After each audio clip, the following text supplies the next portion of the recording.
Good afternoon. I have the pleasure of being late and listening to Mr. Bjork and Cindy of Elisa. But welcome to you all. We've had some great stuff to talk about in this thing at our table right now in the speed areas. Let's go. So I'm going to get things going pretty quickly because I think we'll probably use the entire hour that we had to speak, sir.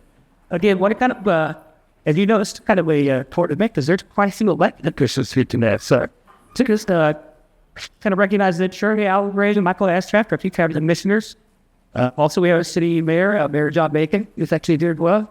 As a council, we have some city council members here that are looking around. Robin Essex and Neil Watkins, Seven Evil. Yeah, I think I've seen it.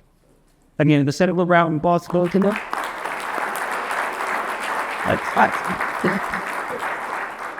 Most importantly, we couldn't do this without our sponsors. And you guys take a look around. We have some really good sponsors here, actually quite a few. I just found to see you about that. So we kind of mentioned it as well that are here. Bank of America, Garden, Gilmore Bell, McCown Mortar Construction, Mid-American Nazarene University, K-State Olathe, Terrafound, and the University of Kansas Health System. So yeah, let's get them round up off of Well,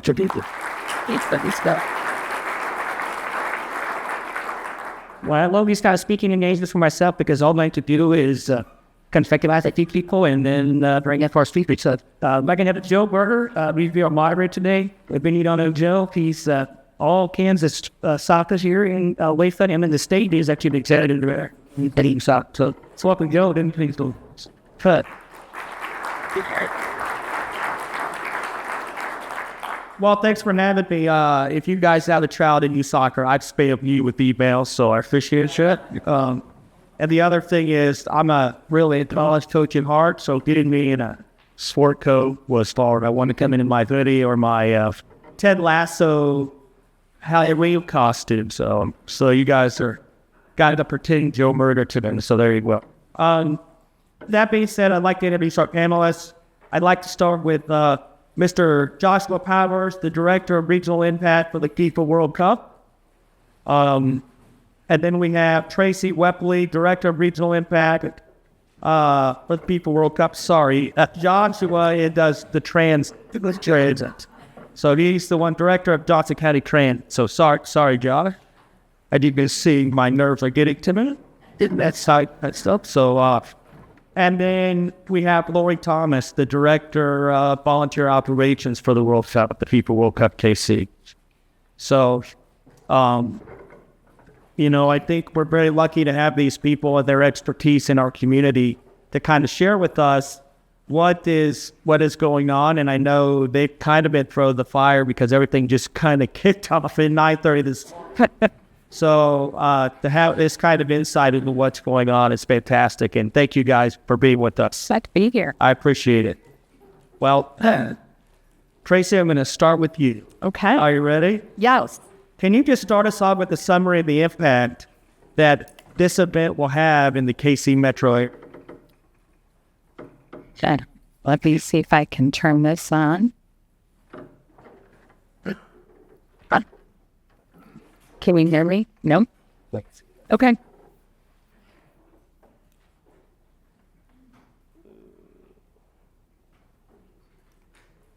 Get that thought.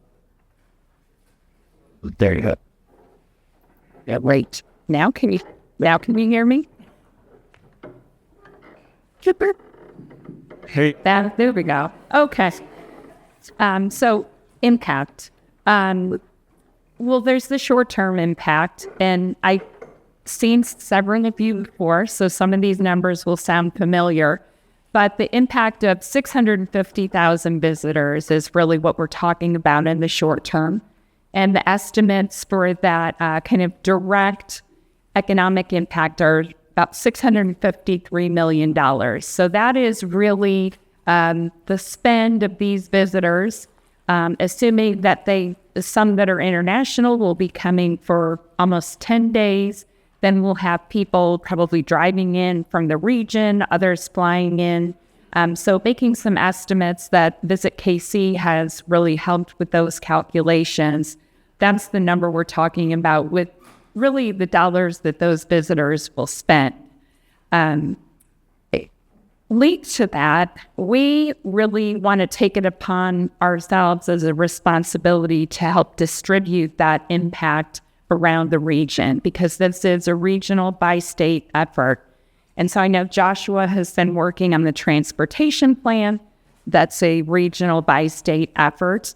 And people will have an app, and we'll have space within that app that will direct visitors to all the different activities that are being planned around the region. We know that they'll stay on average 10 days, and that they'll attend about 2 matches, and then they'll also go to the Fan Fest. So if you think about 7 days where they're looking for things to do, we know those international visitors really have a keen interest in the heartland and our Americana culture, and they want to experience that. So we will be making sure that we're communicating to them and getting them to explore. And then there are longer term impacts.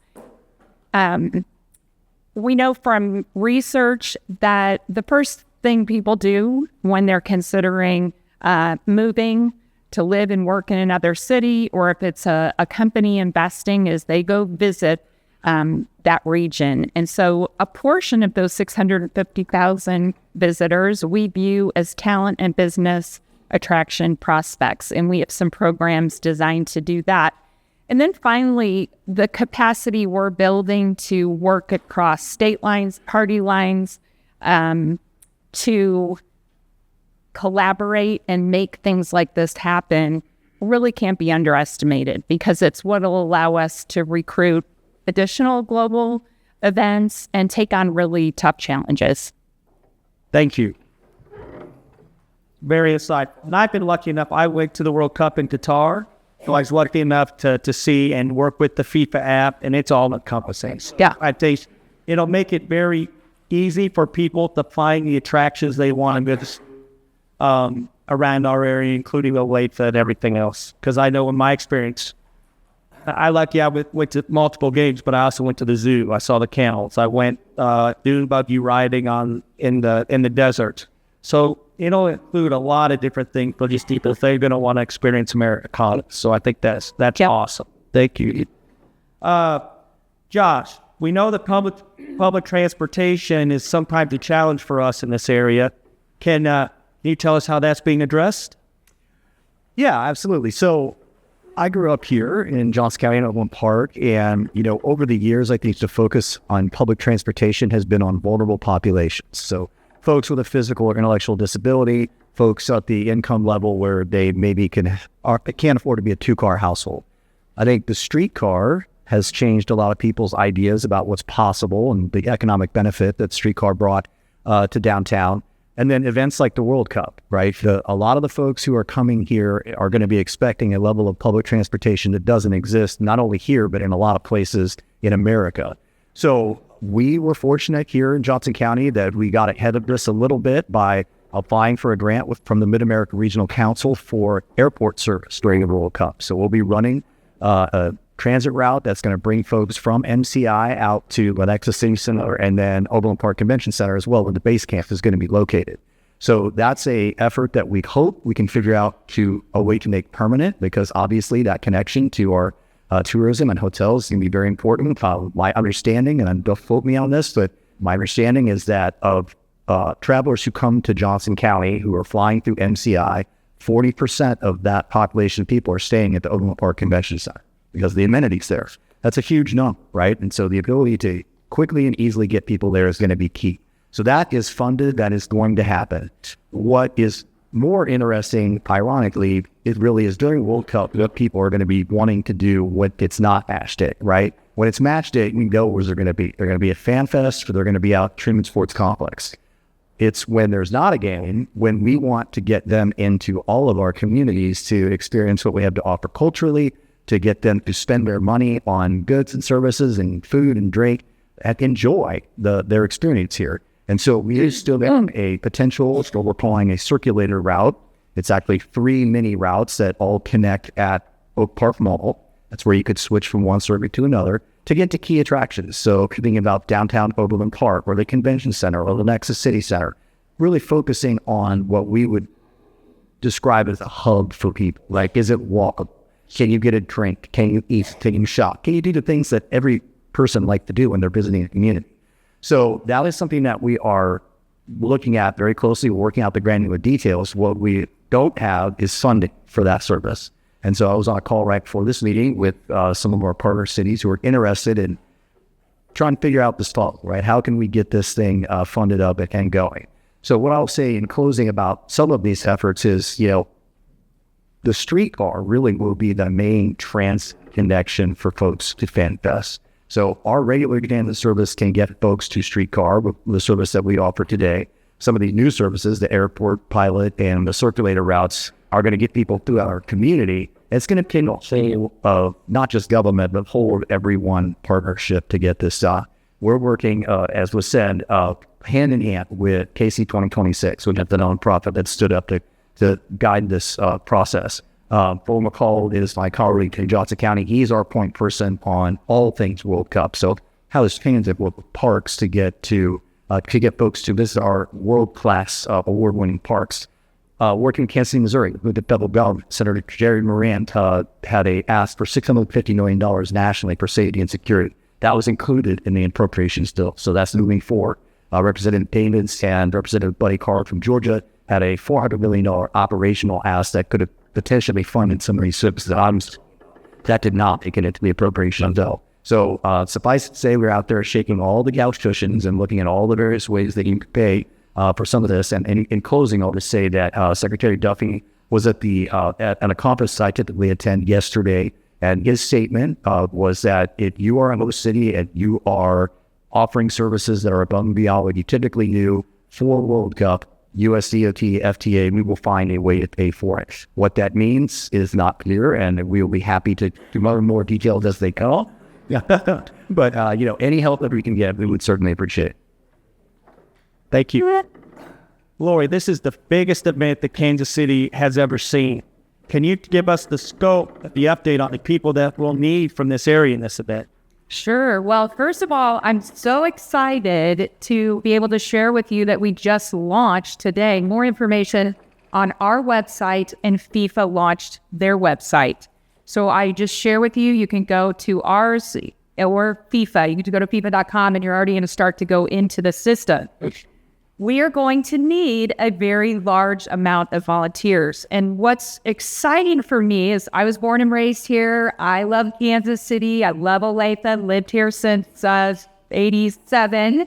But we need everyone out of every part of the region. And not only that, it's really important that we have representation from really what our region is. So backgrounds, ages, cultures, people who speak Spanish is going to be a bonus. But I wanted to share with you today that the portal, we call it the portal, FIFA runs and oversees the whole portal for your journey. We call it a journey, and the journey starts today with that launch. I encourage everyone to start the process. You have a lot of time to think about it, but we're going to need people. The biggest number is the Fan Fest. As you can imagine, there's going to be thousands of people there, and safety is going to be important. But really, just to share a little bit about the process. This August, so today, you can fill out your registration for interest.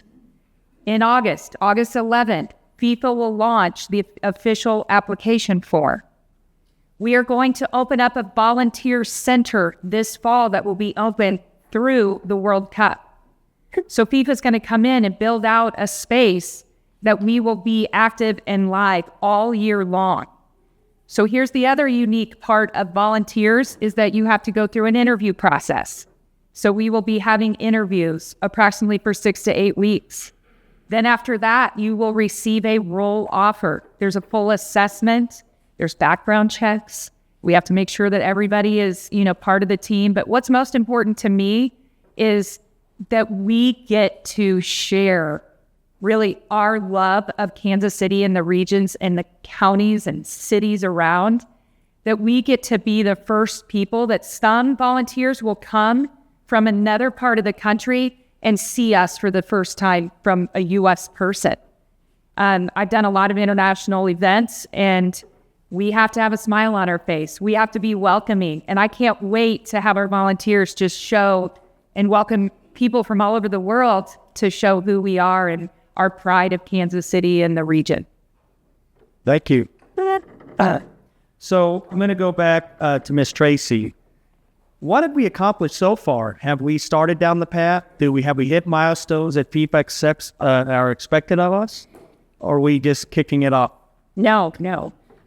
We have, we're 385 days from June 11th, 2026. That's our alarm clock. Every day we wake up and see another day gone, but all the days ahead. So we have made a lot of progress. And I would say that among the host cities, Kansas City is in a great position and has really been recognized by FIFA for being ahead of the game in many fronts. And part of it is a lot of these host cities get lots of major global events.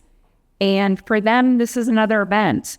And so here, this is more novel, more unusual, something of this magnitude and scale. And we have been collaborating like never before, driving with a sense of urgency. And so I'll give you some examples of areas where we've really been recognized for leading the charge. One would be on transportation, because the anticipated need for buses was not unique to Kansas City, but many of the host cities. So our team, and with this collaborative that Joshua was talking about, made sure they were first to market with a request for, I think, about 200 buses. We're still working through the numbers. We need all 200. They aren't inexpensive. But we got to market first and had some price advantages, first mover advantages, and FIFA gave us a shout out and recognized that. Our FanFest concept was recognized by them as being really special and extraordinary. And so we're working right now on those plans and aggressive timelines. We have to get our plan into FIFA at the end of June. The mobility plan went in March 31st. We, as a host city, have been leading the host cities on this drive for safety and security funding. So our CEO and the CEO from Houston's local organizing committee, along with the other host cities, were in Washington, D.C. 2-3 weeks ago, met with the White House. They were very instrumental in the White House creating a FIFA World Cup task force to make sure we had their attention. And all the messages we're getting are they understand the importance of this, the economic impact, the need to host a safe and secure FIFA World Cup in all of our cities. And there is that $650 million right now in the reconciliation budget. So that has been an area where we've been leading across the host cities. Stadium modifications are underway, and kind of going through the checklist of the things we have to deliver. So the venue, the other is base camps. We have 3 base camps in the brochure. We've had a lot of interest from very prestigious soccer federations. So we will, are hopeful that we'll have at least one. There's no guarantees, but we've gotten great reviews on those base camps, and you probably know better than anyone. The quality of them has really been called out. So, yeah, I think to just follow up on what I've seen is that they want public access and they want private access, right? And I think that's where we're lucky in Kansas City, having the current facility, having Promise Minerals, we have Rock Chalk Park. We have all these people where the teams can have closed practices, but they have availability where they can do their own stuff as well. And that was one of the unique things at Qatar was these countries want to show themselves off to us because in reciprocal, they want us to go there. So I think they're seeing it as an opportunity to showcase their culture, that to us as well. So it's really unique on what the ask is. And the last thing I'll mention, we're coming up on this 1 year to go. We're going to have a big community event on June 22nd We'll start promoting that. Everyone is invited, and that will be at the Asperia campus in Overland Park.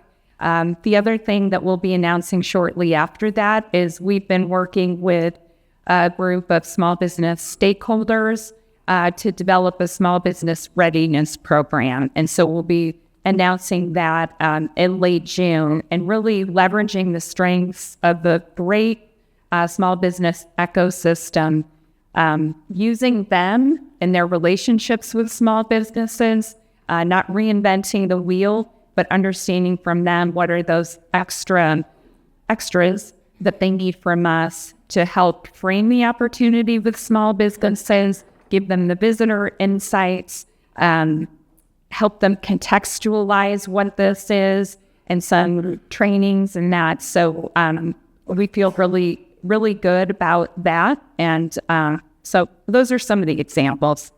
Fair enough. So I'm going to go to Josh now, and this is going to kind of be a two-parter, just because I think he kind of touched on the issues and how we're dealing with it through a country, but this is more geared towards the local, right? What are some of your biggest challenges locally, and who are you involving to help you solve these problems locally? So, as has been mentioned, KC 2026, and like hugely helpful. The Kansas City Area Transportation Authority, it has a role to play. So the transportation is going to be happening. Federally, the FTA and USDOT are going to be very important. Challenges that, it's we all think about this as this fun event, and it's potentially, we all hope and pray. I understand that being here today, it means I get a ticket to a game. But we all hope that we are able to get into to experience, if not a game, then at least all of the fanfare and fun that's going to happen.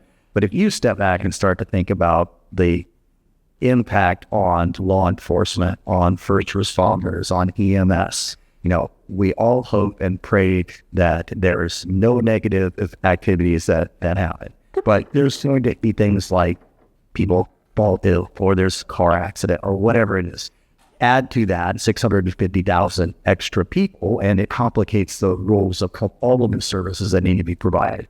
So that's why it's so important to work together, because we have to have visibility on who's responsible for what, who's responsible for knowing that that's an activity they're not responsible for, but that it's happening, right? Mm-hmm. And so I've been meeting for, it's 2 years, I think, with the working group for transportation, and that's the airport and KCPD and other law enforcement agencies, and the contract vendor who's come in to manage some of the services who do events at World Cups to have experience. So one of the main gentlemen that we work with has done this before. He's planned a World Cup transportation movement plan. And so having that kind of experience is very helpful. I think to end, the final biggest challenge that we have is what we don't know. We don't know what the flow of people is going to be like. We don't know what the volume of people is going to be like at any given time. And so we have to have some redundancy built to our transportation plan that can respond to things that we maybe didn't plan exactly perfectly for. Thank you. Ms. Thomas, I know you touched on this on people, but you're going to need all kinds of different volunteers, right, with all different expertise, whether it's customer service or transportation or even maybe trying to figure out how people help Ubers around town, right? So how will you as the volunteer people, we've already talked about the vetting of the people. How are you going to try to find the people that have the skill set that we need to provide the proper services and pair up the volunteers so they can be successful? This goes back to starting your journey now, because there is I went through it myself so that I understood what questions are asked of you. And a lot of it refers to what are your top 3, things that you like about volunteering. It talks about your past experiences. It talks about there were 20 options to say, where do you feel you are best at? So it is a very full, background of who you are and what you like to do. It talks about how many, there are requirements, which is probably good to talk about and understand. FIFA requires, 1, you have to be a minimum of 18 years old. Another one is you have to commit to 9 shifts of 8 hours over approximately 40 days. So if you really spread that out, it's not like you're just 72 hours straight, but it's a big commitment. So they vet you, by just this building your profile, they will vet where your specialty is. And they use Rosterify, they oversee the system. We'll have access to that system because we can also, give key, like there's a group of people, that was another thing. I would like to target, colleges, teachers are off in the summer. We want to target businesses. There's just so many opportunities. And so there's opportunities for us to be able to kind of say, hey, University of Missouri, which they've contacted us, they want their students, to volunteer. Well, we can give a QR code. We can do all that tracking. So they do a really good job of vetting where your expertise is and put you in the right place so that you can enjoy and pretend that you're at Disney World and smile to everyone and say, welcome to Kansas City. Thank you. Tracy, I know we're just at the beginning with all this, and I'm sure it's a daunting task, especially knowing what's coming. So far, what do you anticipate will be the most difficult part of this process on bringing it in, whether it's citywide or if it's Olathe-based or community-based programming? What do you think will be the most difficult to kind of join the city together? Well, I think that, and Joshua said this, it's the unknowns right now. We will not know which teams are competing in those first 4 group stage matches until early December. That will determine, the size of the fan base that typically travels to see that team play, what languages we need to lean into, what they are accustomed to when they travel, what their expectations are. Do they dine at 6 or do they dine at 11? And what are all the accommodations we need to make? And that, may be ordinances in different townships about, what your operating hours are.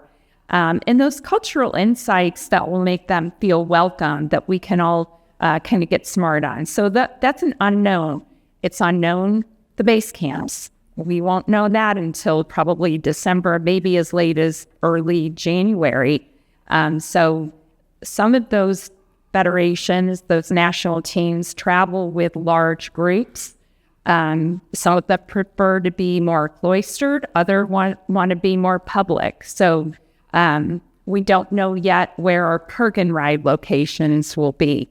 So it's really starting to get information in those areas where right now we just don't have information, and that is a challenge. I think, again, we keep coming to some of the same things. Helping our communities contextualize the size of these crowds, where they will be, and what that means in terms of an increased demand for your products and services. Right now, we talk to a lot of communities and working with these small business stakeholders. Is it 2 times more people, 3 times more, 4 times? Once I have some context for that, I can start to develop a business plan and understand how to implement that, work with my suppliers, develop a plan for seasonal employees. So we are talking to a predictive analytics company that can hopefully help us start to model some of this. So we have some visualizations that will get smarter as time goes on. So I think getting practical, actionable information to our communities as quickly as we can and as accurately as possible is the challenge, because it's been proven through all these different work groups with safety and security and transportation and volunteers. We all want to work together. We're just missing, I think, some key information, and then drive with a sense of urgency in terms of delivering that and facilitating the collaboration and planning. Thank you. I think you guys hit a lot of my questions. So I thank you very much. I know that you guys are in daunting positions, right? So I'm just going to ask Lori, what are you most afraid of in this process? Just put you on the spot and see what's the most scariest thing for you. It's interesting. I don't usually approach things with fear. And that's not a good way to probably go about business. But I would just say, I think we have to pay close attention to attrition. So you could go through the process. What if you don't show up? What if you do 3 shifts and then I have people not show up? So there are incentives. You're going to have an official uniform that everybody's going to wear. You're going to get a gift. You're going to have incentives along the way that FIFA builds in. So you're going to have food. So there's incentives. But I think for me, it's attrition. I'm already planning sort of on-call volunteers that if we have a great number don't show up, we're going to have some on-call people that are ready to just launch. So I would just say, attrition as we go through the process. It sounds like being prepared, right? That's making sure that you're prepared to deal with any situation that can come up at these big events. Yeah. So I think that's good. Josh, I know that we have a lot of assets in the communities where we have all kinds of buses and all kinds of stuff with school districts and all those kind of stuff. If they're interested in partnering with the transportation part directly, who do they contact? Who do they get involved? Because I have people calling me, want to get involved, and I go, I have heard nothing yet. So, yeah, but different school districts or K-Show or any of these guys that may want to come out and say, hey, I can help you with transportation. I can do this. How do they contact you?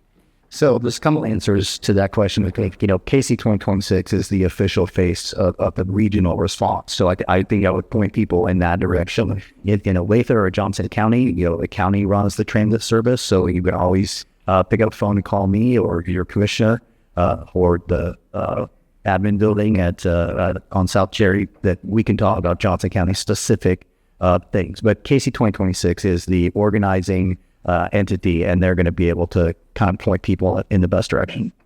Awesome. Thank you. With that being said, I'd like to open it up to questions from the audience because I know there are probably specific questions that deal with some of your businesses and different things directly. So we'll start with you, sir. So at America, a couple of college kids need to earn money during the summer. Are there paid opportunities for being will be able to volunteer? I would say there's going to be possibly internship opportunities, but beyond that, like my scope is volunteers. So just the experience, having that on your resume, being involved in one of the largest events in the United States is key. So I also have 2 daughters in college. And so for me, I kind of have to lean into is this just a great opportunity to be able to put on your resume for the future? But I think there will be, but I think it's just going to be on a smaller scale than where we need volunteers. I will add that and you can correct me if I'm wrong, but there is a real effort to make sure that volunteers know they've been selected and have kind of a sense of what their role will be. So they may be able to plan to have a paying job all summer, work with their employer for a couple weeks. Yeah, and you have to remember, it's about 40 days, right? So you can't, in your process of I believe you can put, I'm only available on weekends. I'm only this. But in January, your roll offer will come in.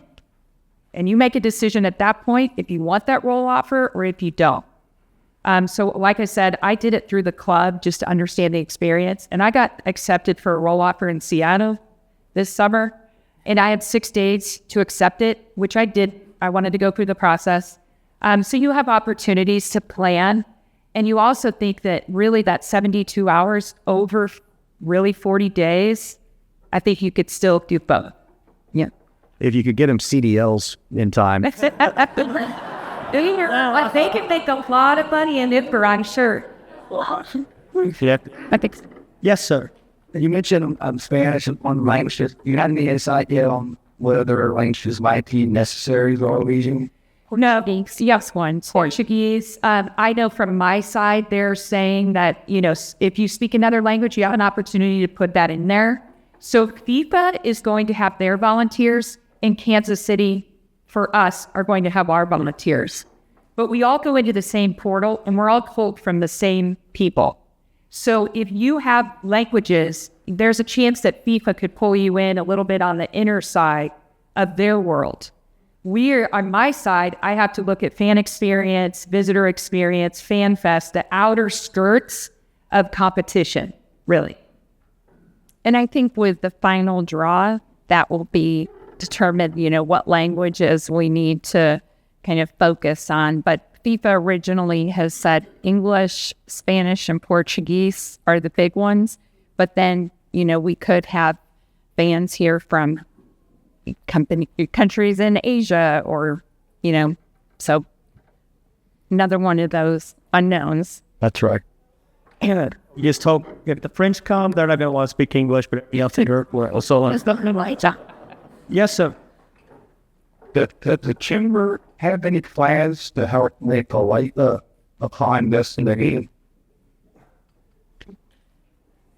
Yeah, we do. Right now, our plan that we're working with some of the city and being able to lift the happy as well, make some events. If we know if it's Europe or an Asian team, they really want to see that victory that we work with it. Our other thing, which I was going to ask about, speak question to Alice, do we have our fourth Friday event, which is this Friday, again, down the town safe, the green space downtown. It's June 26th of 2026, so it falls right in between the match on the 25th that I had and the match on the 25th. So our plan, I know some of this, our city officials might hear this for the first time, but our front plan is to really have fourth Friday and the steroids. So it'll probably be more of a look at it all day event. Maybe starting at family that's stock up the PD and stuff, but comedy and stuff to come to play at that level. But whether we look giant event on that, if we know that people will be here on the 25th and 27th, so we figure out the 25th, why don't we make more climbing just a massive day thing? But with that said, is there a licensing fee to have show game that I think might be in this sport? So there are FIFA licensing guidelines that are available now. So generally they break it into commercial and non-commercial, and then it's the size of the viewing audience. And you have to apply for the license. Some categories you don't. If you're a bar that typically broadcasts games, matches, that's normal course of business. You just work with your local provider to make sure you have the ability to show the game or match. But if you are non-commercial and over 1,000, you have to apply for a license. They have not posted what those licensing fees are yet. And they've said, I think Q4 is when they will post those licensing fees. And so there are different categories. The guidelines are available. I would say, based on history, the licensing fees probably aren't as expensive as people might think when they hear FIFA attached to it. There's no guarantees for what they're going to be, but I don't think I'd let that be a barrier to planning. And I do want to add that we are working with Mid-America Regional Council. They have a calendar, and every community can go in and put their event on the calendar. And we're really trying to encourage that so that we know you're doing your fourth Friday. And as long as it's a licensed, registered, certified, insured event, we'll promote that in the app. And it allows us to, from a security and transportation planning, know who's doing what, where. We'll look at that for FanFest planning to help determine which days. We're probably not going to be able to, from a budgetary standpoint, have FanFest open every day over the course of the tournament. So we're hoping to use that calendar to make sure that on days that there are a lot of activities and it's not a match day, that may be day we close FanFest and really encourage people to go out and explore have other experiences around the region. So I usually have a slide with that. So you can direct everybody to me, and I'll just send you the link, and you can distribute it to this group. Yeah. Yeah. Yes, sir. The manifest was mentioned. So now, where's the location that? Do you have that in link? It's going to be at World War One Memorial and Museum. It'll be on the south lawn, so not the hillside facing Union Station, but on the other side. It's flatter, a little bit easier to activate there. It will be, the official kind of watch party site. All of the commercial partners, several of them will have big activations there. Some of our host city supporters. There you'll be able to experience Kansas City food, drink, beverage, a lot of fun things happening there. And the capacity at any one point we expect to be about 25,000. So we could see as many as 100,000 visitors a day at that fan fest. So that will be, really a really hub of activity. And I'll just throw in, me and Kelly have experience about doing U.S. Soccer Fan Fest, and so there's a small fee we get on their calendar too if we're doing U.S. soccer meetings and that kind of stuff. So there is a little bit. Yes, sir. What opportunities are there for small businesses to promote themselves to these visitors? Okay, I'm glad you asked. So one point we've been trying to make working with the small business kind of support ecosystem is really helping small business understand where the opportunities are. And there are a few. FIBA is going to be sourcing local suppliers and from this area. I take out small because what they are really doing is using their tier one suppliers, which are global event production companies, who are going to come in and they are going to be looking for subcontractors that are local. But generally, officially, I think a small business is defined as 500 employees, but we probably think of small businesses smaller than that. They're going to be looking for companies that have been in business 3 years, have done large events in the past, not just like weddings and birthdays, like really large, and in this event production kind of category. So if you are interested in that, you can go to our website. There's a business interest form there. We've had about 1,400 businesses register their interest with us. And so it's kind of a survey. And then anytime we'll be giving that list to FIFA. So they may be using that list as they are sourcing through those tier one suppliers. We have some products and services we need to source to fulfill our obligations. Those RFIs and RFPs will be posted on our website. There's one out there now for private security companies. And anything that's over $15,000, we will post and promote using, social media. We'll be using all of this small business kind of support network to push out and make sure everybody's aware of those opportunities. And they'll be posted if they are posted, they'll be posted on a Wednesday at 10 a.m. so that you can bookmark that page and go back and check for it. That's a portion of the opportunities. The larger portion really is on that welcoming 650,000 visitors. I would encourage you to collaborate with your communities, your business district, finding out what is being planned and how you might play a role in that. And then as we have information, we'll be sharing it so that you can start to have some context for what the demand for products and services may be and work with your trusted advisors as to what kind of investment you might have to make to be ready to capture that opportunity.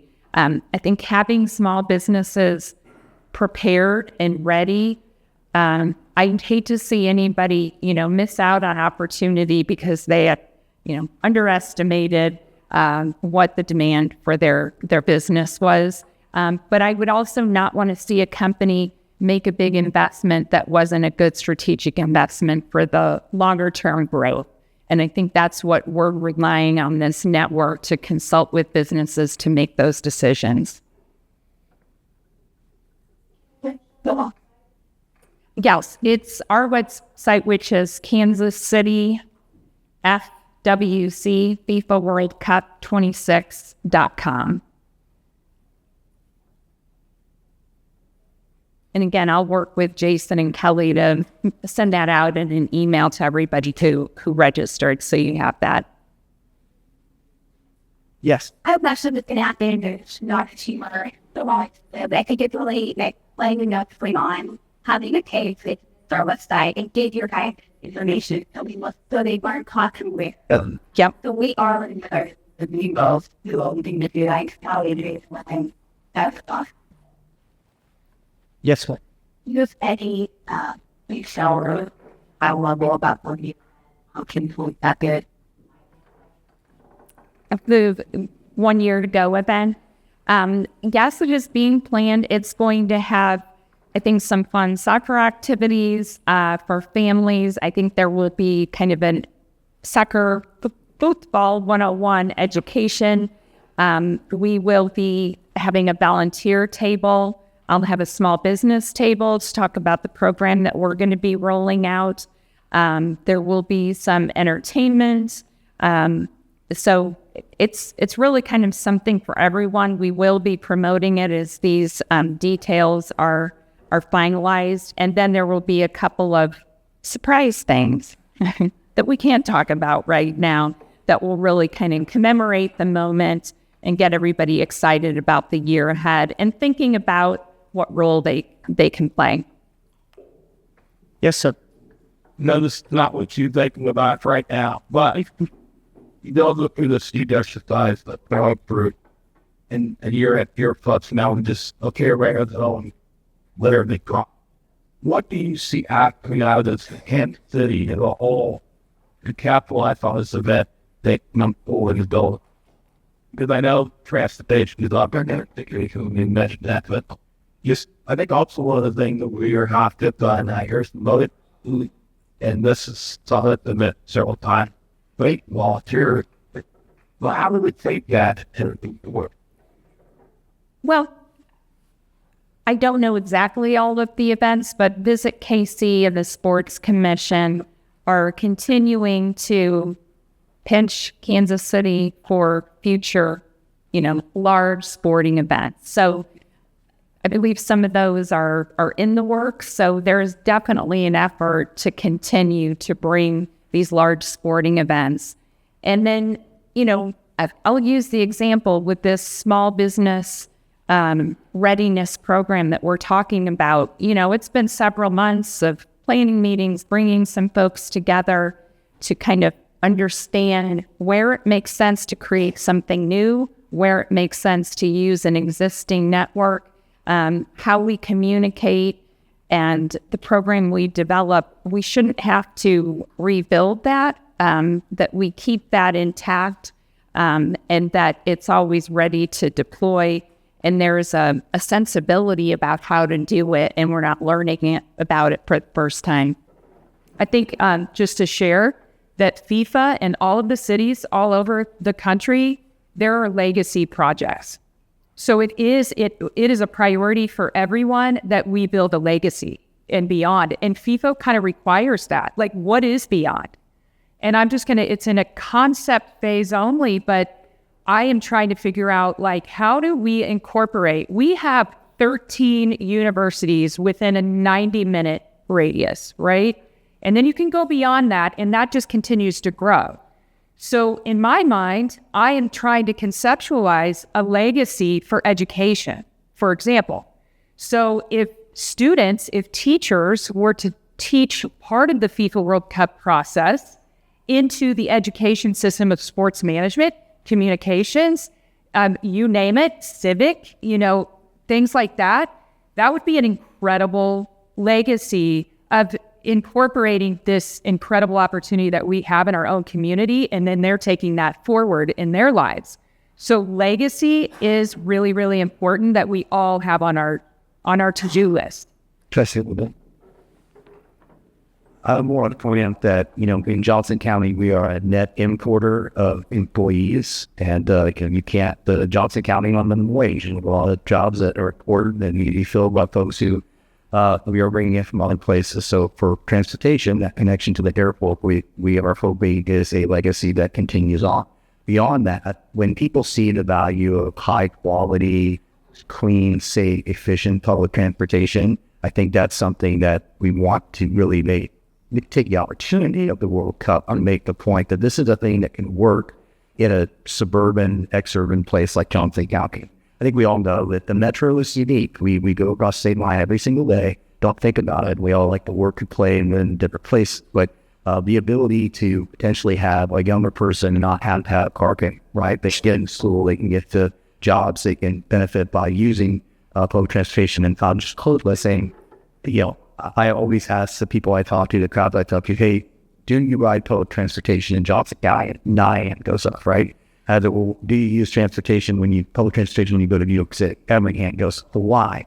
Because that is a place that has over 100 years prepared to have this part how people get around. We have to be intentional about what the goals are, being able to move people to get to education, healthcare, employment, all of the things that we all know. We all drove here today, right? I'm going to drive away in my car.